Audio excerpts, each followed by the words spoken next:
Sure. Here's section 1 of your infidelity short story script. Exactly 500 words, written in a tight, direct, and emotionally rich narrative without fluff or scene indicators. My brother had always been the loudest person in the room. When he left the house that afternoon, everything fell quiet, like even the walls noticed his absence. I didn't think twice when he said he'd be gone for a few hours. Errands, maybe a drive, the usual. He didn't say much. Just tossed his keys in the bowl, shouted something over his shoulder, and was gone. I stayed in my room, door half open, scrolling through nothing. The summer heat made the walls feel closer than usual. My legs were curled under me on the bed, a book open but unread. That's when I heard the footsteps, soft, deliberate, not rushing out the way my brother had. I assumed it was the wind pushing something against the floor. But then a knock. Light. Almost like a question. It was him. He leaned in the doorway, casual, a slight smile like he always had. The kind that wasn't sure if it was teasing or serious. My brother's best friend. The one who always had a reason to drop by, even when my brother wasn't around. The one who always looked at me for a second too long. I'd noticed it. Maybe I'd wanted to. "You alone?" he asked, not moving. I nodded. My heart answered faster than my head. He stepped inside without waiting for a response, eyes scanning the room like he'd never seen it before. But he had 100 times. Just never like this. Not when it was just us. He sat on the edge of the bed like he belonged there. I didn't stop him. I didn't say a word. I didn't trust my voice to come out steady. There'd been a time when I thought it was all in my head. The way he lingered in the hallway when my brother left to grab drinks, how his eyes always met mine across the table, just a second too long. But now I wasn't sure. He wasn't looking away. And neither was I. "You always look like you're thinking something you won't say," he murmured. I laughed, dry and small. "So do you." He looked down, rubbed his palms together slowly. "I've been trying not to think about certain things." "Like what?" I asked before I could stop myself. He looked up, right at me. "You know what?" My stomach tightened. My fingers curled around the sheet. I should have said something to break the silence. I should have made a joke, told him to leave, mentioned my brother. But I didn't. I just looked back at him, heart hammering so loud it filled the space between us. Neither of us moved. The tension wasn't new. But today it wasn't pretending to be innocent. And for the first time, I didn't pretend either. Let me know when you're ready for section 2. Here is section 2 of your infidelity short story script. Exactly 500 words, continuing the narrative directly, focused, and without repetition or filler. He didn't speak right away. Just glanced around the room like it suddenly mattered. The stack of books, the glass of water, the way my blanket was folded back like I'd just left it. He leaned forward, elbows on his knees, hands clasped. That same silence, too careful to be casual. "You know, he trusts you completely," I said. I don't know why. Maybe I needed to hear it out loud. Maybe I thought it would pull him back. His eyes flicked up. "I know." But he didn't move. I shifted on the bed, sat straighter, too aware of how close he was. His knee almost touched mine. Just almost. It would have taken nothing to close the space. A breath. A thought. "You should have gone with him," I said, not looking at him. He smiled barely. Didn't feel like it. I swallowed hard. "Why not?" He leaned back, ran a hand through his hair, let out a breath. "Maybe I just wanted to be here instead." That was the first time I felt something snap. Not break, just shift. Like the floor wasn't quite under my feet anymore.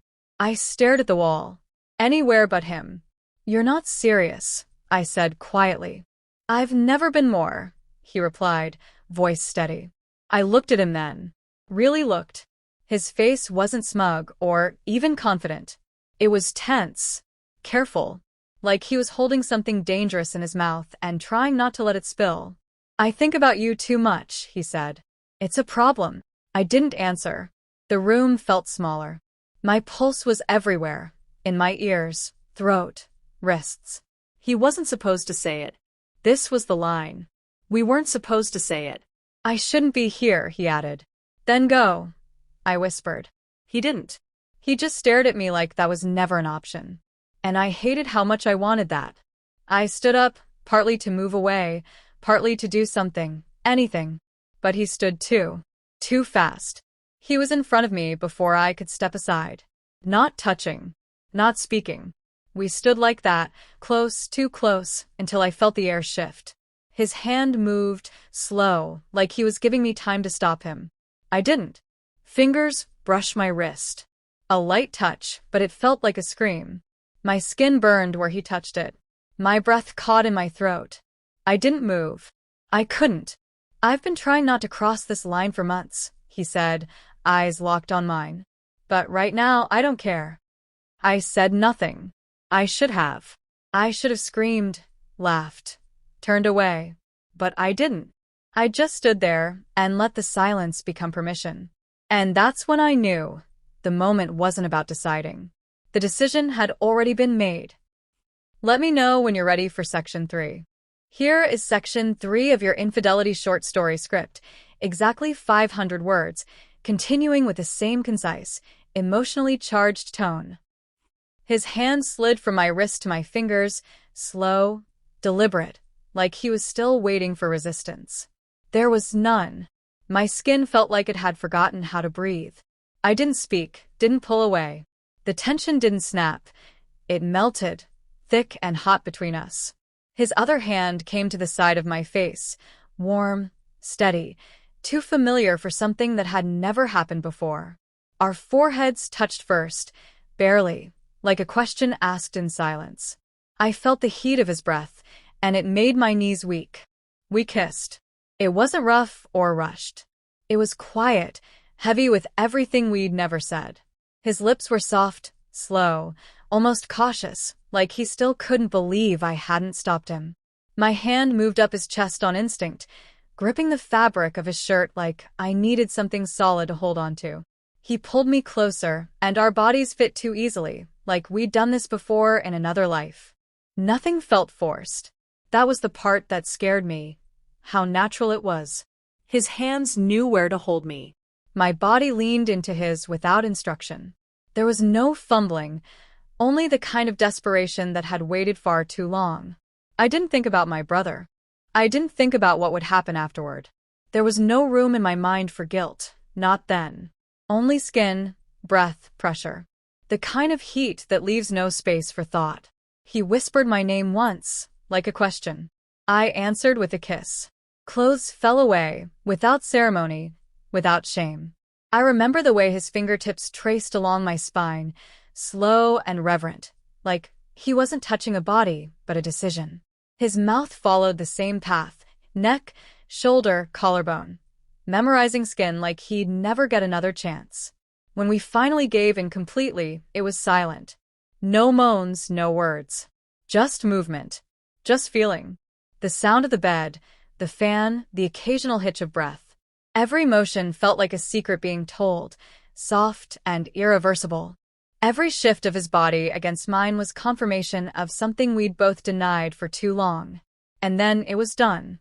Not over, just quiet. He lay beside me, still, eyes on the ceiling, chest rising and falling like he'd run a marathon. I didn't look at him. I stared at the crease in the pillow, the light cutting through the blinds, the dust floating in the air. Everything looked the same, but nothing felt the same. Here is Section 4 of your Infidelity short story script, exactly 500 words, with a focused, no-fluff tone continuing the emotional aftermath and reflection. He dressed slowly, avoiding my eyes like the moment between us had become a secret too heavy to carry. The silence wasn't comfortable anymore. It was thick with things neither of us dared say. When he finally reached the door, he hesitated, hand on the handle, then left without a word. I stayed where I was, heart pounding in a hollow chest. The room felt empty and full all at once, the space he had taken and the space he left behind. I didn't move for what felt like hours, replaying everything in slow motion. His touch. The way his voice had sounded when he said my name. The softness of the moment, and the sharp edge of knowing it could never be undone. Guilt settled in like a shadow I couldn't shake. It wasn't sudden. It had been creeping in all along, lurking beneath the desire, waiting for its turn.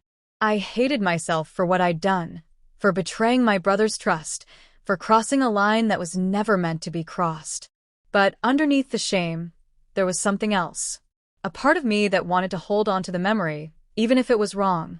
I tried to imagine telling my brother. How would his face change? Would he scream? Or would he just walk away, breaking everything between us? Could I live with that? The thought was unbearable, but honesty felt like a knife twisting deeper. Days passed in a blur. The friend didn't call or text. No explanation, no apology. Just silence. It was worse than any argument, worse than any fight. The weight of what happened hung between us like a wall neither of us could climb. Every time the door creaked, my heart jumped, hoping it was him coming back to say something, anything. But it never was. I caught myself watching the clock, waiting for a message that never came.